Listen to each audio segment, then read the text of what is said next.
Tournassage. On tournasse pour rendre la paroi égale partout et pour pouvoir se dégager un pied à la pièce. On essaie toujours de reproduire notre forme intérieure à l'extérieur, comme ça va nous garantir une paroi égale et une pièce bien équilibrée. La première chose que je fais, c'est que je vérifie toujours les épaisseurs de la pièce avant de commencer, voir cibler où il y a plus d'épaisseur. Ici, quand je passe mon pouce, mon index de haut en bas, j'arrive à cette hauteur-ci de la pièce où j'ai fait la marque et je sens qu'ici, il y a plus d'épaisseur. Ensuite de ça, je vais aller dans le fond. Je vais mettre un doigt à l'extérieur, un doigt à l'intérieur dans la pièce. Puis je vais venir me déplacer vers le côté. Question de savoir si à l'intérieur, mon fond, il est plat ou s'il est concave. S'il est concave, ça va m'obliger à faire un fond convexe. Ça veut dire que je vais tournasser l'inverse du concave pour avoir une épaisseur égale partout. Dans ce cas-ci, le fond à l'intérieur, je le sens, il est plat. Donc, je n'aurai pas à tournasser convexe, je vais tournasser plat. Par contre, de la ligne que j'ai fait aller jusque-là, il y a plus d'épaisseur que le restant de la paroi. Donc ici, je vais pouvoir en retirer davantage, ce qui va m'amener un pied beaucoup plus étroit, qui va mettre en valeur la belle forme de la pièce. Maintenant que j'ai ciblé la pièce, j'ai ciblé le pied que je veux reproduire, je vais mouiller légèrement la gérelle, légèrement la pièce. Pendant que le tour tourne à faible vitesse, je vais maintenir la pièce jusqu'à temps que je sens une résistance. Quand je sens une résistance, je lâche la pièce, je colle mes pouces, puis je viens pousser la pièce pour la pousser dans le milieu, pour la centrer. Il s'agit de trouver l'endroit idéal pour qu'elle obéisse à la pression. Dans ce cas ici, le niveau, le centre de gravité de la pièce, où il fallait pousser pour qu'elle s'ajuste bien dans le centre, c'est ici. Maintenant que la pièce est bien centrée, je vais venir la fixer avec un peu d'argile pour m'assurer qu'elle ne bouge pas lorsque je vais mettre une pression avec mon tournessin. Je tiens la pièce, j'écrase l'argile sur la gérelle, puis par la suite, je viens pousser l'argile sur la lèvre. Moi, je fais ça à 3 endroits pour bien tenir la pièce. Quand la pièce est bien fixée, bien centrée, je prends mon tournessin, je le tiens à pleine main, bien solide dans mes mains, j'appuie une bonne pression sur le laiton, question de pouvoir recevoir les coups que l'argile pourrait donner. J'appuie et j'augmente ma pression en me déplaçant lentement. Je repars un petit peu plus bas que j'étais parti la première fois. Je le refais. Et plus que je monte sur la pièce, plus que je diminue le diamètre, qui met en valeur, qui fait ressortir la forme, la rondeur de la pièce.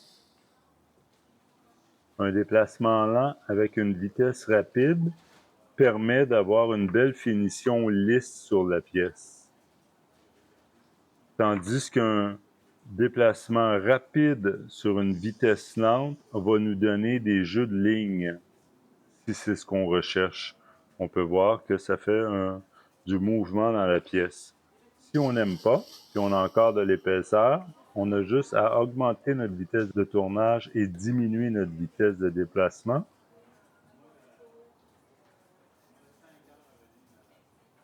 Et à ce moment-là, on va retrouver tout le côté lisse qu'on avait. Quand j'ai suffisamment enlevé l'épaisseur que j'avais en excédent, je vais maintenant faire le fond. Pour faire le fond, je vais changer la position de la façon dont je tiens mon tournessin. Cette fois-ci, je vais le tenir comme un crayon, mais toujours très solidement dans la main, avec un appui sur le laiton. Ici, c'est ma pointe droite. Là, c'est ma pointe gauche. Je vais surélever un peu la pointe gauche pour que la pointe droite ait du mordant dans le milieu de la pièce. Je vais me déplacer à une vitesse très lente avec mon tournessin, direction 3 heures. Quand je dis 3 heures, ça veut dire que midi est là, 6 heures est là, dans le milieu ici, sur le côté. Maintenant que j'ai égalisé mon fond, je peux creuser davantage et arrêter mon déplacement ici pour me créer un petit pied où la pièce va s'appuyer.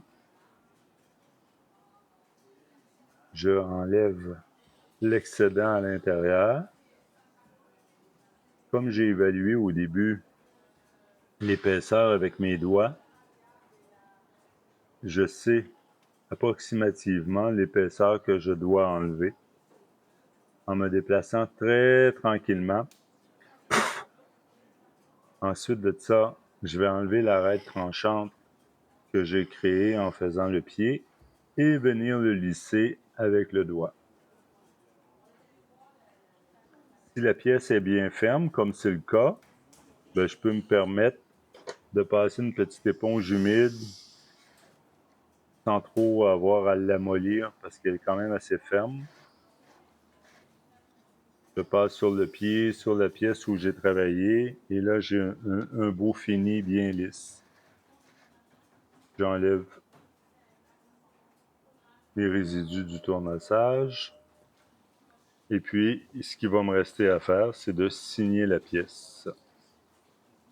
Pour enlever la pièce sans la briser, je vais envelopper la pièce avec les mains et partir la girelle. Et là, ça casse la succion. Et on peut voir maintenant la forme qui a été mise en valeur parce que toute la masse ici a été réduite. Il me reste maintenant à redonner une belle rondeur à la pièce, à la lèvre, parce qu'elle a été frottée en contact avec la girelle pour créer une succion, mais ça l'a aussi un peu aplati la lèvre. Donc, comme ça. Et si j'avais des choses que j'aime pas sur la pièce, j'en profiterais pour, si j'avais, je sais pas, une graphine sur la pièce, j'en profiterais pour la nettoyer comme ça pour faire disparaître les choses que j'aime pas. Quand la pièce est complétée, on peut venir la signer. Tournassage 101. Voilà.